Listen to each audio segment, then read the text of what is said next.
Oh.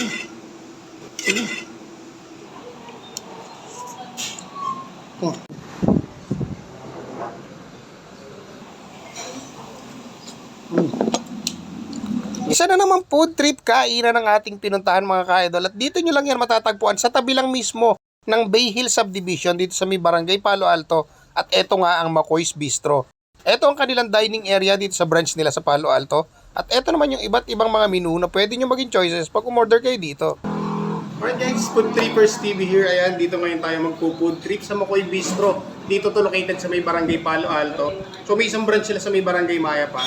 Nakita natin yung isang branch nila dito sa may Palo Alto. At ito yung ating ipo-food trip ngayon. Meron tayo dito sisig, meron tayong pork sinigang, at saka itong kanilang siomai. So halika, samahan nyo ako dito tayo magpo-food trip. Tara, kain tayo.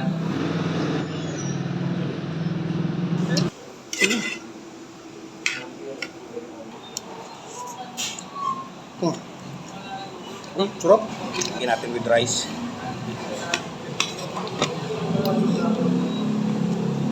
Yes.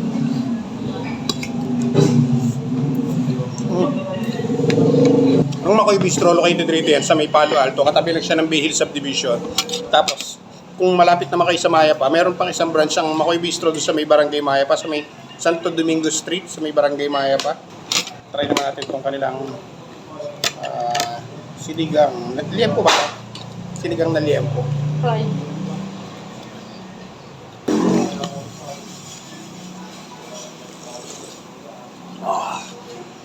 Sarap.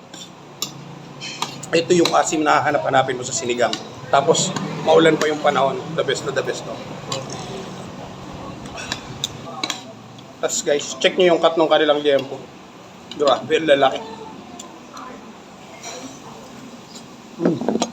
Alam mo yung tipong ano, kahit ayaw mo sana mag-rice, pero pag natikman mo yung mga ulam dito, papaparice ka.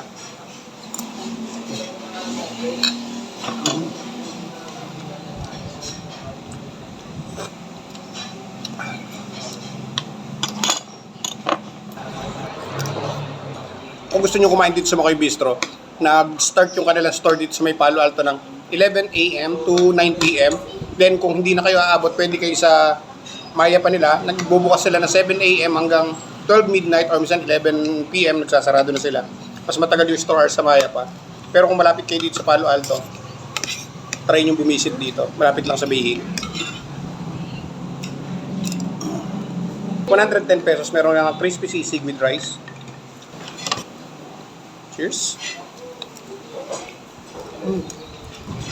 Sobrang meaty, sobrang creamy. Talagang napaka-flavorful ng lasa ng ng sisig.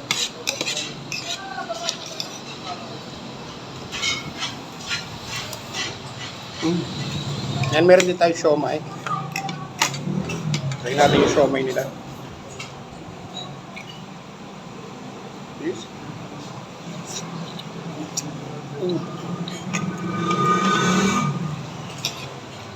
Sarap. Sarap mag-food trip dito. So yan guys, sa mga naghahanap ng food trip gala na gusto nyo puntahan, pwede nyo puntahan itong McCoy Bistro at ayan, pwede nyo rin i-follow sila sa kanilang Facebook page. Ito yung kanilang Facebook page, plus natin sa screen. Ayan yung page ng McCoy Bistro. At pwede kayong pumunta dito sa may branch nila sa Palo Alto or branch nila sa Maya pa. So hanggang dito na lang mga kahit ng food trip gala natin yung araw na to. Kita-kita tayo sa the vlog. See you guys!